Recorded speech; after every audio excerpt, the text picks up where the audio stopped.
আজকে আলাপ করব মার্কেটিং এর 4P নিয়ে।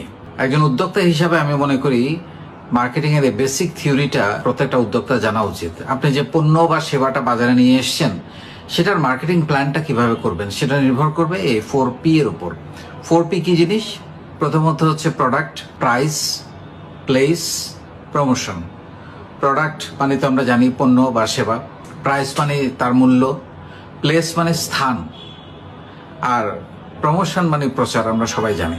তাহলে আমরা যদি প্রথমে আসি প্রোডাক্টটা আপনি যে পণ্যটা নিয়ে ব্যবসা শুরু করতে যাচ্ছেন সেটা তো আপনার প্রোডাক্ট বা সার্ভিস, তাই না? এখন প্রোডাক্টের কিছু ফিচার্স আপনার তৈরি করা দরকার বা থাকা দরকার। প্রোডাক্টের কোয়ালিটি, গুণাগুণ যেটা বলা হয়, কি কি জিনিস অতিরিক্ত আপনি এখানে দিচ্ছেন, কি কি সুবিধা পাওয়া যাবে এই প্রোডাক্ট থেকে, মানে টোটাল ফিচার্স এইটা প্রোডাক্টের সঙ্গে এইটা থাকতে হবে। এবং আপনারটা কেন ভালো অন্যদের চাইতে, বাজারে যারা আছে তাদের চাইতে আপনারটা কেন কিনবে, সেই ফিচার্সগুলো বা আপনার এক্সক্লুসিভিটি কি, ইউনিকনেস কি, ইউএসপি কি, এইটা প্রোডাক্টের মধ্যে থাকতে হবে। তারপরে আসি আমরা প্রাইস। একটা প্রোডাক্টের প্রাইস নির্ধারণ করা খুবই গুরুত্বপূর্ণ এবং এই প্রাইস নির্ধারণ করার উপরেই নির্ভর করবে প্রফিটেবিলিটি বা এভরিথিং। আপনি চাইলেই যেন তেন উপায়ে প্রাইস নির্ধারণ করতে পারেন না, কারণ প্রাইসটা নির্ধারণ করতে হয় বাজার মূল্যের সঙ্গে সামঞ্জস্য রেখে। তাহলে আপনারটা কিনবে কেন? তার চেয়ে কম প্রাইসে যদি বাজারে পাওয়া যায় আপনারটা কেন কিনবে?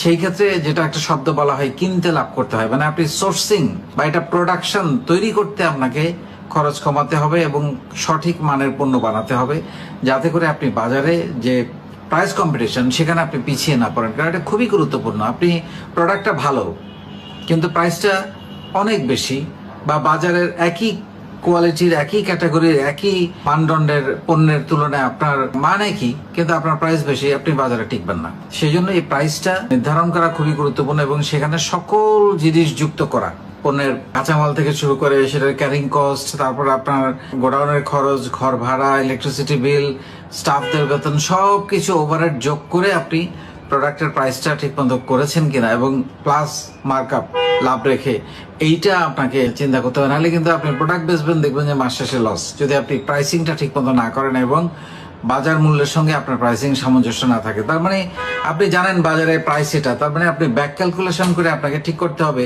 যে আমি কত কম খরচে প্রোডাক্টটা বানাতে পারি। প্লেস বা স্থান বলতে যেটা বোঝায় যে একটা পণ্য ফিনিশ গুডস, যেটা পণ্যটা বানানোর পরে যে আপনি বিক্রয়ের জন্য যখন তৈরি করেন সেইখান থেকে কাস্টমারের হাতে পৌঁছানো পর্যন্ত যে প্রক্রিয়াটা, এটাকে বলা হয় স্থান। মানে প্রোডাক্টটা আসলে কোথায় পাওয়া যাবে, এটা কি অনলাইনে পাওয়া যাবে নাকি এটা শোরুমে পাওয়া যাবে, এটা ইনভেন্টরি কোথায় থাকবে, এটা স্টকটা কোথায় থাকবে, এটা কি হোম ডেলিভারি হবে নাকি কাস্টমারকে শোরুমে এসে নিয়ে যেতে হবে, পুরো জিনিসটা এই প্লেসের মধ্যে সম্পর্কিত। যে আপনার প্রোডাক্টটা কোথায় পাওয়া যাবে, কিভাবে পাওয়া যাবে, কাস্টমার কিভাবে পাবে, এই টোটাল ইনফরমেশনটা যেটা বলা হয় সেটা হচ্ছে প্লেস, প্রোডাক্ট প্লেস। তাহলে আমরা 3টা P গেল এবং 4 নাম্বার P এটা হচ্ছে প্রমোশন। প্রমোশনটা তো আমরা সবাই জানি যে আপনি যে বাজারে পণ্যটা নিয়ে এসছেন এটার প্রথম কাজ কি? প্রথম কাজ হচ্ছে মানুষকে জানানো যে আমার কাছে এই প্রোডাক্টটা আছে। তো এই জানানোর নানান রকমের ধরন বাজারে আছে। এখন ডিজিটাল মার্কেটিং এ, সোশ্যাল মিডিয়ার মাধ্যমে বা ডিরেক্ট মার্কেটিং এর মাধ্যমে, শোরুমের মাধ্যমে, যে কোনো ভাবে, বিলবোর্ড, লিফলেট, নানান ভাবে, নানান উপায়ে, টিভিসি, নানান উপায়ে এটাকে এই প্রচারটা করার, যেটা আপনার প্রোডাক্টের জন্য বা সার্ভিসের জন্য ফিট করে সেইভাবে আপনি সেটাকে প্রচার করবেন।